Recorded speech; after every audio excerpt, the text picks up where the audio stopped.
Some people have written to us and they said, look, you're not going to have a policeman with a gun knocking on your door accompanied by a doctor with a syringe. They haven't got the resources to do that. How actually could they enforce it if they wanted to? How could it happen? What would be the sanctions which they have? Well, the French government released or circulated to the heads of departments an internal document of 19 pages which outlined quite clearly their method. And this is what I assume is happening in every country. They're going to set up vaccine centres that are outside hospitals and GPs. Some of these are going to be secure. People are going to be told to go there first of their own free will, and then they're going to receive calls, whatever, telling them to appear at a certain time. And those people who do not come are going to eventually be collected and forced to go there. Do the resources exist to actually do that? Because you're talking about transporting and enforcing and rounding up and making contact with hundreds of thousands of people. And possibly well, many more than absolutely. that. If so many people refuse, it will be impossible. But they are assuming that the vast majority of people will either go of their free will, or when they get the call from, say, a police authority telling them to appear, or the notification, they will go reluctantly, but they will still obey that call. And the number of people who will actually refuse to go and stay at home when they're informed it's a criminal offence not to go will be very small, and it will be a criminal offence not to go. However, if it turns out that hundreds of thousands and millions refuse to go, then they cannot carry it through. And that's why it's important for every single person to say no and not to go along with it. This is Bill Ryan from Project Camelot, and I'm here in Vienna on the 8th of September 2009. I happen to be in Vienna because I just returned from a conference in Poland, and I have just met Jane Burgermeister, who up until now has been a figure shrouded in mystery.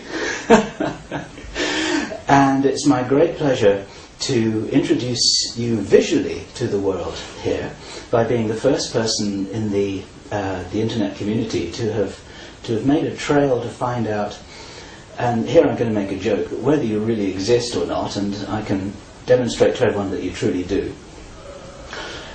What, may I ask, Jane, was your response when you realized that you had an opportunity to basically to give a message to the world on camera, which is what I want to support you in being able to do? Well, thank you, Bill, for, as I say, taking the trouble to come all the way here. And it's a bit off the beaten track here in Vienna.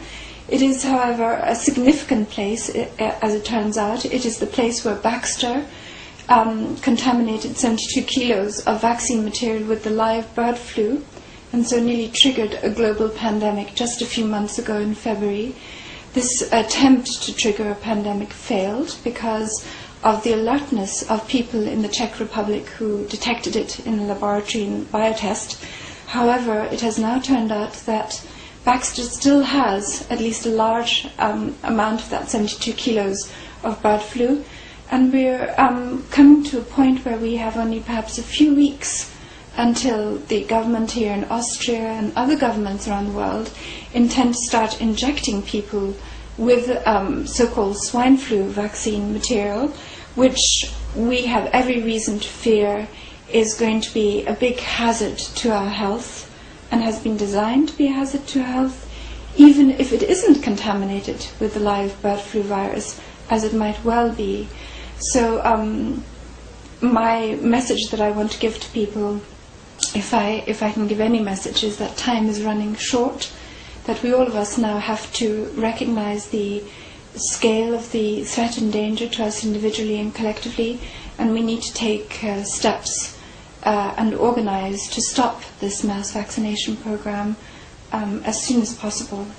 And as we were discussing when we were just chatting before we started this video interview, you feel a tremendous sense of urgency, don't you? This is driving you right now. Well, unfortunately, we have seen how, in spite of mounting and growing protests in the USA and now in Europe, the latest polls show that 29% of the Germans are categorically going to refuse the swine flu vaccine. In spite of all that, the governments are pressing ahead relentlessly. WHO is pushing with tremendous determination this unwanted, unnecessary and dangerous program on us, and it's coming in just a few weeks. What's interesting to me is that we, like you, get reports from all over the world, and it seems that governments in every first world nation, and maybe other nations too, seem to be preparing in almost like marching in step with this thing. This is coordinated, isn't it? Absolutely, and if you look at the legal framework, they are all following the same legal framework, and it's the International Health Regulations of 2005, which give WHO, the World Health Organization based in Geneva, the power to control how governments respond to this pandemic, which WHO has itself declared. And every country has a more or less identical pandemic plan, which hands power over to the World Health Organization, which allows the World Health Organization to take over the police and the health forces. And every country will set up a crisis committee, which will determine, what vaccine centers are established, what groups are going to be targeted for vaccination, and so on. And that is the reason why it's so coordinated and synchronized, because there is a single body behind it, and this is the World Health Organization, the UN, and the people who back that, the banking cartel and family dynasty, the Rockefellers and the Rothschilds. Now, let's just back up a moment here, and for those people watching this video who don't know who you are and why we should be talking here in Vienna, can you just give a little bit of your background? The things that you shared with me personally, for instance, I didn't even know that you were at university in Edinburgh, how long you've been in Vienna, what you're doing here, and just a little bit of a bio. How did you get to this place? Sometimes you must wake up in the morning asking yourself the same question. How did you get here? Well, my dad is Austrian and my mother is from Ireland, and I was born in Switzerland. And I went to Edinburgh University, where I did English literature and language and a bit of philosophy and so on. And I came to Austria in the year 2000, and I started working here as a medical journal for or as an editor for a medical journal specializing in diabetes.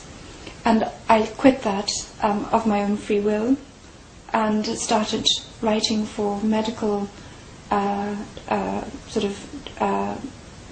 wires, Reuters Health, for the British Medical Journal, The Scientist, Nature, and so on. And so I acquired an understanding of the medical field and how to do research in this area. And then I eventually moved into renewable energy, because I believe it's a tremendous potential for humanity. Until one day, this winter, a neighbour showed me the report in a local newspaper saying that Baxter had contaminated this vaccine material, and 36 people had to go to hospital to be treated preventatively for the bird flu. And then, of course, I understood this was a tremendous threat, and that because biosafety level 3 regulations are in place in these sort of facilities, it can't have been an accident. So your experience gained as a medical journalist immediately helped you to realize that something very unusual and important had happened here. Is that right? Absolutely, Right. absolutely. And